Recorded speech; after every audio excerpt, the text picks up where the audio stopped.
घोर कलयुग का ये समय है। ऐसे समय में मन इंद्रियां बड़ी जोरों पे हैं।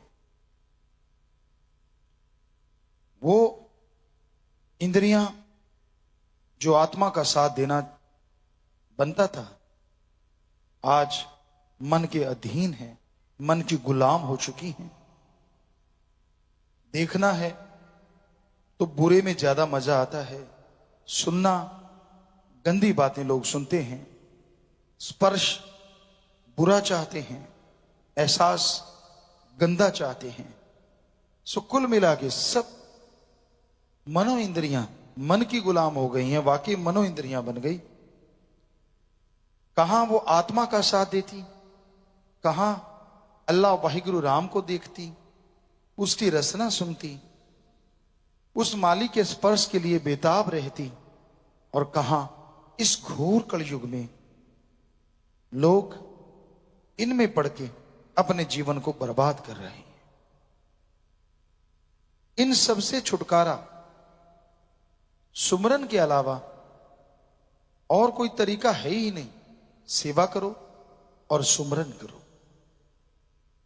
परिवार में रहते हुए हक हलाल कड़ा परिश्रम मेहनत की करके खाओ।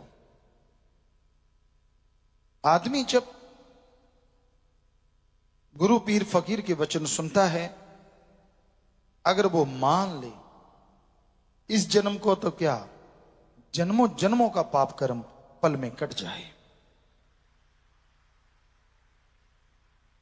गुरु फकीर अपने लिए नहीं कहते कि बेटा मेरे आके पांव दबा, मेरे सिर पे मालिश कर, मेरे को घी दूध मेवे लाके दे। ऐसा नहीं कहता गुरु। गुरु कहता है बेटा राम का नाम जप। परमात्मा अल्लाह वाहिगुरु की बनाई सृष्टि से निस्वार्थ भावना से प्यार किया कर। ठगी बेईमानी भ्रष्टाचार छोड़ के हक हलाल दसा नवादी किर्त कड़ा परिश्रम करके खाया कर। कोई फकीर के वचनों को मान गया तो पहाड़ जैसे कर्म रोग कंकर में बदलने शुरू हो जाते हैं।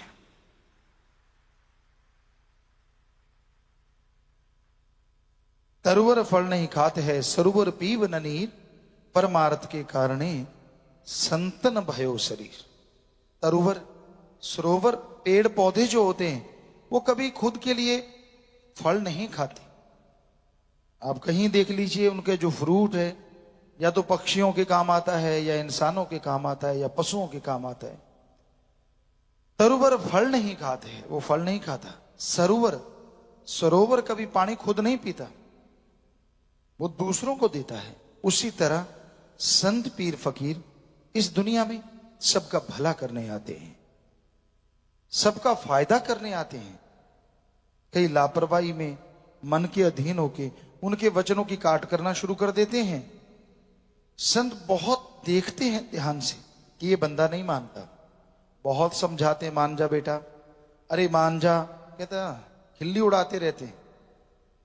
और जब आके पड़ती है ना मार सिर पे, उसकी बेआवाज तलवार जब पटाख से पड़ती है, फिर चिल्लाता है। दोष फिर भी गुरु को देना है, भगवान को। मैं तो इतनी सेवा करता था। क्योंकि आदमी अपनी ईगो नहीं छोड़ता।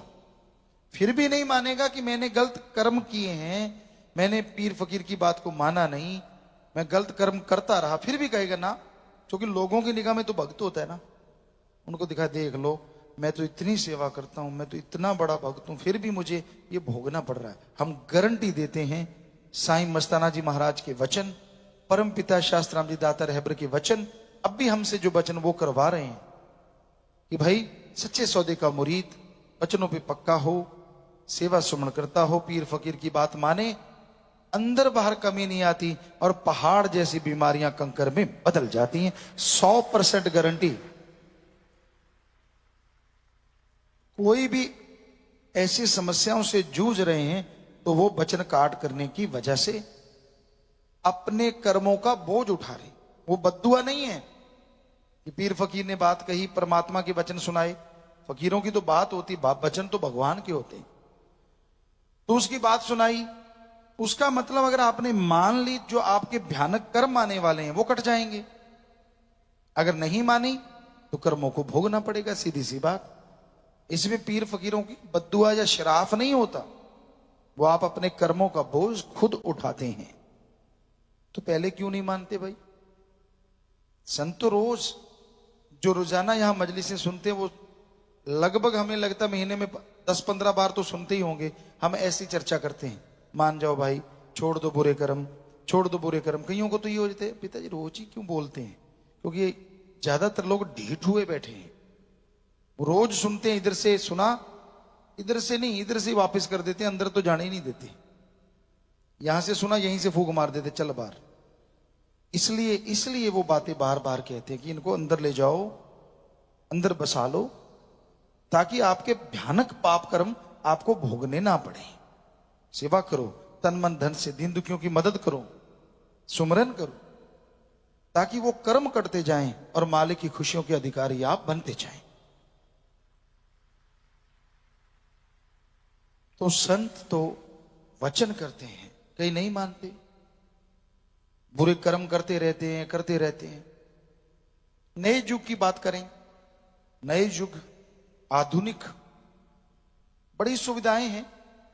अब नेट आ गया, कई बार उस पर देखते हैं क्या है, बहुत सर्च, तो उसमें बहुत अच्छी चीजें हैं। आप घर बैठे दुनिया में कुछ भी ढूंढ सकते हैं, कौन कहाँ क्या है, कैसा है, आपको जरूरत पड़े कौन सी चीज चाहिए, उसका क्या रेट होगा, A to Z आप पता कर सकते हो, वो कहाँ मिलेगी, किधर मिलेगी। लेकिन कई ऐसे निकम्मे होते हैं, उससे गंदगी फरोलते रहते हैं। वो बैठे रहेंगे, कमरे बंद कर लिए या इधर उधर बंद कर लिया, लगे रहे उसी पे, लगे रहे उसी पे, गंदगी गंदगी। कहां से परमात्मा का प्यार उमड़ेगा और कहां से खुशियां आएंगी? हम किसी का नाम नहीं लेंगे, पर्दा नहीं उठाते किसी का भी, लेकिन ऐसे लोग भी हैं जो भक्त की दिखावा और ऐसे कर्म करते। तो आधुनिक युग में आधुनिकता से फायदा लो, नुकसान ना करो अपना, अपने परिवार का, अपने बच्चों का। उसमें कोई गलत नहीं है, आप उसमें से कहीं से भी कुछ ढूंढ सकते हैं, कहीं दुनिया में बैठे आदमी से रूबरू हो सकते हैं, फेस टू फेस बात कर सकते हैं, ऐसा लगता है मिल लिए और वाकई मिलने जैसा हो जाता है। तो उसका दूसरा पहलू है गंदगी, उससे तो बचो। लेकिन उसमें भी कई लोग डूबे रहते हैं, उसमें खोए रहते हैं, पड़े रहते बुरी तरह से। तो ये अपनी गंदगी को दूर करना जरूरी है। जो ऐसा करते हैं, खुशियां कहां से आएंगी? अपनी खुशियों पे कुठाराघात कर लेते हैं। तो भाई हमारा फर्ज बताना, एज ए फादर आप लोग कहते हैं, एज ए गुरु कहते हैं, as a Baba, as a कुछ भी, क्योंकि हमारा काम, बेपरवाह ने नाम संत रखा, तो हमारा संतों का फर्ज होता है कि सारी दुनिया को आगाह करें, बुरे कामों से परहेज करें और अच्छे कामों पे चलना सिखाएं। कौन कितना मानता है, कौन कितना अमल करता है, ये मर्जी का मालिक है हर आदमी।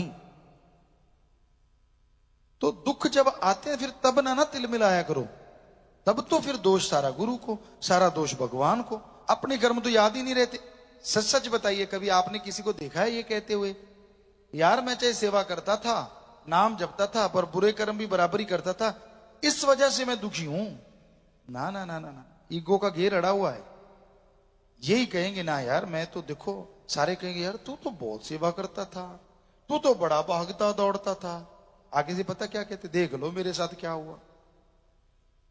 दिल फिटे मुंह पंजाबी में कहते हैं वो वाली बात, कि क्यों क्यों अपनी बेड़ी में और बट्टे डाल रहा। ये भी तो एक इनडायरेक्ट भगवान की निंदा होगी, कि अपनी गलती नहीं माननी कि मैंने गलतियां की इसलिए मैं भर रहा हूं, लोगों के सामने टाल दिया कि देखो फिर भी मेरे साथ हो रहा है। और ऐसे लोग होते बेवकूफ। जब ये वचन साईं मस्ताना जी महाराज परमपिता जी के आपको कितनी बार सुना चुके हैं, सच्चे सौदे का मुरीद बचनों पे पक्का, सेवा सुमन करता हो, थोड़ा सुमन चलो ज्यादा नहीं, सेवा और दृढ़ यकीन रखता हो, ना अंदर कमी आए ना बाहर कमी आए।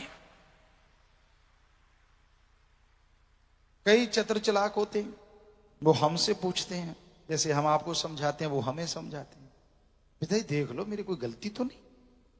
हमने कहा अच्छा तू बता दे तेरी कोई गलती तो नहीं। कहता नहीं आप तो जाने जाना है। हमने कहा नहीं आप भी जाने जाना है, क्योंकि अपनी गलतियों का तो हर कोई जानी जान होता है, दूसरों की तो चलो छोड़ो। पर ना जी, भाई जी कुछ हो गया हो तो अनजाने में, फिर वो बहाना यू टर्न मारते हैं कि भाई इंडायरेक्टली माफी ले ले तो अच्छा है। कुछ अनजाने में हो गया हो तो माफ, हमने कहा कुछ अनजाने में हो गया तो माफ, माफी मिलती नहीं, क्योंकि जाने में होता है सारा, अनजाने में होता कुछ नहीं।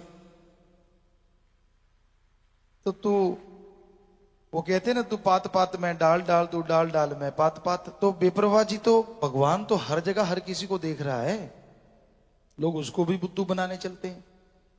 ये है वो है। तो भाई हमारा तो हाथ जोड़ के प्रार्थना है कि छोड़ दो बुरे कर्म, और जब भोगना पड़ेगा ना फिर मत चिल्लाना कि आपने जो बुरे कर्म नहीं किए, फिर कहीं सफाइयां मत देना कि नहीं मैं तो बिल्कुल कभी गलती करता ही नहीं जी, मैं तो, या फिर कई गलतियां, मैं तो गलती का पुतला हूं। पुतले में कौन सी गलतियां वो तो बता। बहाने से निकलना हर आदमी जानता है, हम तो जी गलतियों के पुतले हैं। ये किसने कहा भाई? किस ग्रंथ में लिखा हुआ है कि गलतियों का पुतला है? ऐसा तो कुछ नहीं, बल्कि ये लिखा हुआ है आदमी तो खुद मुख्तियार है, गलतियों का पुतला तो है ही नहीं, खुद मुख्तियार है। वो चाहे तो इस मृत्यु लोक में भगवान परमात्मा वाहिगुरु को सामने प्रकट कर सकता है। ऐसा परमात्मा ने ताकत दे रखी है, ऐसी हिम्मत दे रखी है। ये तो हमने पढ़ा, ये तो नहीं पढ़ा कि आदमी गलतियों का पुतला। गलती हो जाती है, ये मानी बात, पर उसको फिर सही तरीके से साथ संगत में मुआफी ले, क्षमा मांगे उस वाहिगुरु राम अल्लाह से, तो मुआफी भी मिल जाती है और खुशियां भी आनी शुरू हो जाती हैं। पर क्यों किंतु परंतु सौदा नहीं चलेगा। तो भाई हमारा तो आपसे हाथ जोड़ के प्रार्थना ही कर सकते हैं, किसी को बुरा नहीं कह सकते, किसी को गलत नहीं कहते, कि भाई वचनों पे अमल किया करो, वचन सुन के माना करो, तो मालिक की रहमत होती। कई मजलिस ही नहीं सुनते, सत्संग नहीं सुनते, उनको तो नहीं, हम तो अपनी ड्यूटी दे रहे हैं, और ड्यूटी छोड़ के हमने उनको रातों को घूमते देखा, दिन को कहीं ना कहीं बिना वजह इधर उधर दौड़ते देखा। तो क्या सत्संग के टाइम ही ड्यूटी याद आती है? तो बहुत चीजें ऐसी हमने देखी हैं जो लोग अपने आप के लिए घात करते हैं, किसी और का नहीं। तो हम तो यही चाहते हैं कि आप सत्संग सुना करो, अमल किया करो, ताकि जिंदगी के बेड़े पार हो जाएं और आप गम दुख दर्द चिंता परेशानियों से मोक्ष मुक्ति हासिल कर लें और खुशियों से माला माल हो जाएं।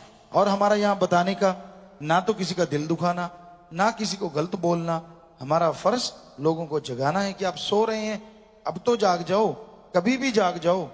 जब जागोगे तभी सवेरा, तभी से खुशियां आनी शुरू हो जाएंगी और परेशानियां दूर हो जाएंगी। धन धन सतगुरु तेरा ही आशा। सभी साध संगत जी से निवेदन है कि मेरा चैनल जरूर सब्सक्राइब करें जी। धन धन सतगुरु तेरा ही आसरा।